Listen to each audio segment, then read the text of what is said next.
Hi friends, welcome back. My name is Cosplay Vicar and I have got a little episode for you today on how to weather.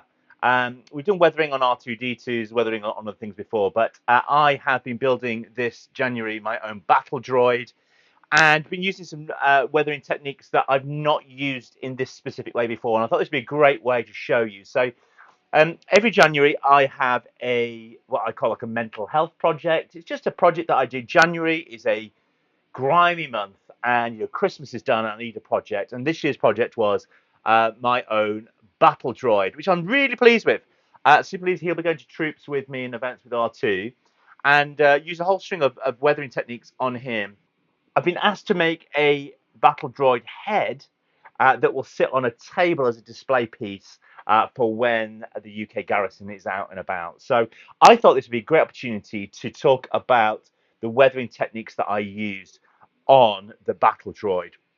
Now, I'm going to do it, but I'll tell you what I'm going to do, and then if you want to fast forward through the video, that you can completely do that. What we've got here is Battle Droid printed on regular PLA Plus. I have then done the normal sanding. I've then sprayed it with spray putty. On top of the spray putty, I have then sprayed, I don't have it here, regular silver car body spray paint. You need to make sure if you're spraying a spray paint on a spray paint on a spray paint, so primer, a spray paint, then a third spray paint, you need to make sure they don't all react to each other, and sometimes they do react. So you need to make sure make sure you do a test. So I know this works because I've done it on here and I did a test previously. But what you do is you want to spray paint the item that you're going to weather silver, because in a minute we're then going to mask off where we want there to be dings and chips, and then we'll spray it with the cream to get this effect. And we'll do some cutaway shots, but you can see here how we've got this weathered look on my Battle Droid. So it looks like he's all been battle worn. So what we end up doing is spray silver. We then will mask out, and I'll show you how we're going to do that. Super cheap and really effective. Once that's all done and dried, the masking fluid is dried. We'll be then spraying it with the normal, so beige. Sahara Beige by Gold. This was recommended to me by somebody from the Droid Builders Club, and actually it's spot on. It's a colour that I really wanted. So that's what we'll end up spraying it with. What I have done on another Battle Droid head that I did before, I sprayed it in a different colour called Cottage Cream, just to see what I thought of that colour. It wasn't quite the right colour, so then I sprayed it beige. But what was a nice effect on that one, I don't have it anymore because I've given it away, is that it gave it a nice kind of there was different colour tones happening. It wasn't quite as a flat colour. But today we'll just be using the beige. Then the other two weathering effects that I've got going on here. One is just having a spritz bottle, and I put in here some burnt oak, just acrylic. Put it in there with some water, giving it a good shake. You can then squirt that, get it into all of the cracks. You can then wipe it off where you want to wipe it off. The other thing is then I've got a paintbrush where I then use this as well to go in there, get it right in the cracks using some straight, unwatered down acrylic. I can then squirt it, get it running, I can kind of brush it in there and then wipe it off where I need to wipe it off. And that's how you get some of this rust effect, because it's a nice burnt red. And then the other thing is the dirty down. I really love the brown dirty down. This is black dirty down. I love the brown one. Really feels like dirt rather than just black. No dirt is really black. It's dark brown. I've actually run out of the brown, so all I've got left is the black. The reason I've got loads of black left is I don't use the black as much. I did use the black on the Battle Droid a little bit, but actually I used a lot of the brown on here, but I don't have that today. So we've got the dirty down, and we use this on R2-D2s for weathering, but I've also used it on boots. I've used it on Battle Droids. I've used it on guns and pistols that I've made to really weather them in. So let's talk about how to. So this has now been sprayed silver. You don't need to spray it absolutely everywhere, but it's where I need it to be. What we are then going to do is use regular toothpaste. So this is regular bog standard toothpaste of any brand.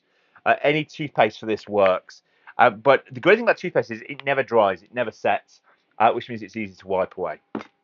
So one of the things that you do with this is you just put it in a little tray. You can add a little bit of water if it's a bit too thick for you, but what you don't want is you don't want the toothpaste running.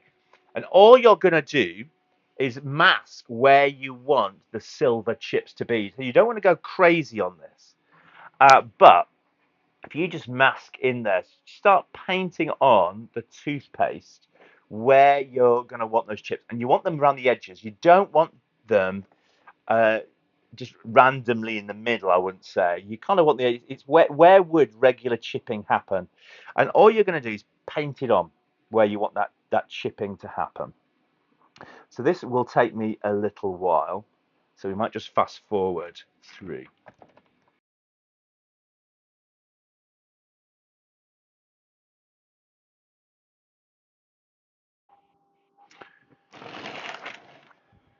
So there we go.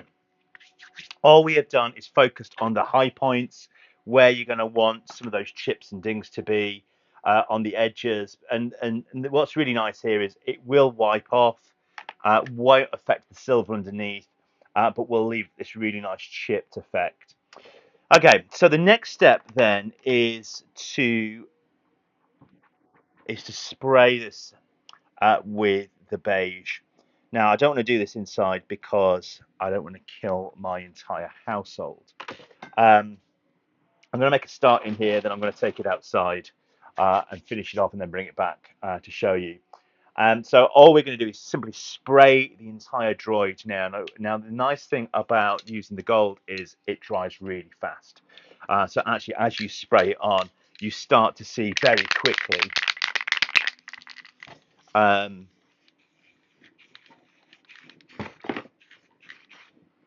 because where the paint is, it obviously sits on top of it, so it's kind of buckling on top. You can see where you've masked it. Start to get a sense of what it's going to look like pretty quick. So I'm going to take this outside. I'm going to spray it beige, bring it back, then we're going to wipe it down. I'm going to show you then what this looks like as we start to weather it further. Okay, so we've now sprayed our droid head with the beige. All we now need to do is remove the toothpaste.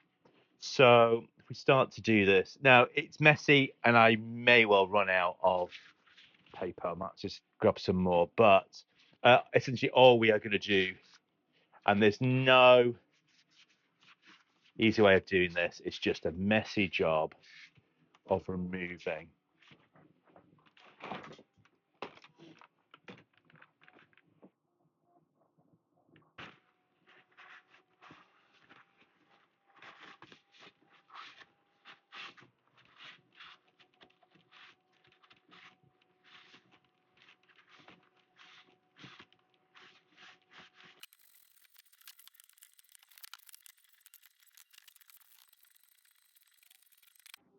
So next step, now we've cleared off the toothpaste, is to start weathering. Now there's a couple of ways of doing this. Just get straight in there with a spritz bottle, start getting some grime in there, but what I like to do I'm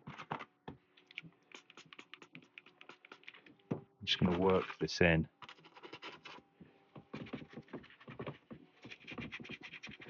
Remember, as much as you put on, you'll be able to wipe off. You want to get this into all those corners. Imagine where rust might sit or rust might get. And then as quickly as you put it on, start to remove it. It'll sit in all of these crevices. Just make some of these become highlights and pop. And as I'm doing this, I'm now using this dirty down. So the great thing about the dirty down is you essentially can spray it into some of those areas that would hold dirt and rub it off then the areas that would naturally get knocked or touched. So you can end up with what is quite a nice, I imagine like a burnt, scorching effect. Now, if you're using a brown dirty down, you get a very different effect as well. But what's nice about this is that it kind of, the edges where it'll get rubbed shine back up. You rub off the dirty down, but it kind of sits in some of those crevices. And one of the things I want to try and get is just what looks like some runs of rust. So I'm going to use a slightly bit more neater. Yeah, let's have in here. Put some on here as well. By simply pulling it, there we go. Just pull it down, put it on, pull it down, pull it on, put it on, then pull it down. And what you get is the rust looking like it's pooling and then running off. So that's roughly the effect that you start to get.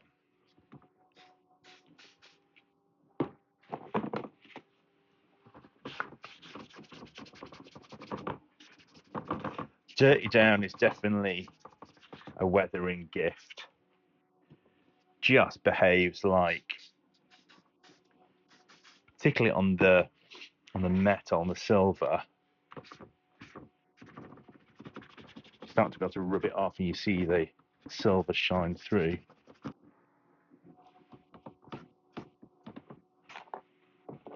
So there you have it. Battle Droid, Battle Worn, some of the tips, things that I've been using. Now this one is looking a lot more rusty than the Battle Droid that I've done. I've decided to maybe go, oh, you've not painted in the eyes. I painted the eyes on a previous one. I didn't like it. Because I'm kind of going for that dead Battle Droid look, and I kind of thought if the eyes weren't there, it looks like it's dead. Because the whole thing about Battle Droid is they look like skeletons, don't they? That's, you know, the colour of them are meant to be like the Walking Dead. That was kind of how I always saw them as a kid, like a robotic skeleton. So the fact that the eyes are not kind of there, I kind of liked that. Now this is a bit more rusted than this one. Both are very matte finish. I'm thinking this one I might actually spray it with some sealant just so you get to protect the paint because it's going around from event to event, that kind of thing. So there you go. I think my favorite part is the back here, just the way that the paint all chipped off the back just really feels quite authentic to me.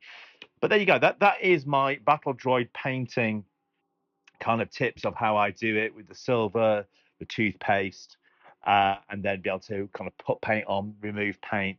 You could try different colors as well. But as I was going for that rusty kind of old look, as if it's been knocked around and kind of found in the ground, that's kind of what I was going for. So I'd love to see, if you built one of these, I would love to see, you know, what's your technique? How have you done this? If you don't subscribe to the channel, I'd love to encourage you to do that. I'm always being told by my son, you should be asking people to subscribe. I'd love you to subscribe. We're approaching 3,000, which, you know, beyond 2,000 now. We're approaching 3,000, which is super exciting for a channel like this. So we'd love you to subscribe if you're willing and able. Until next time, enjoy cosplay.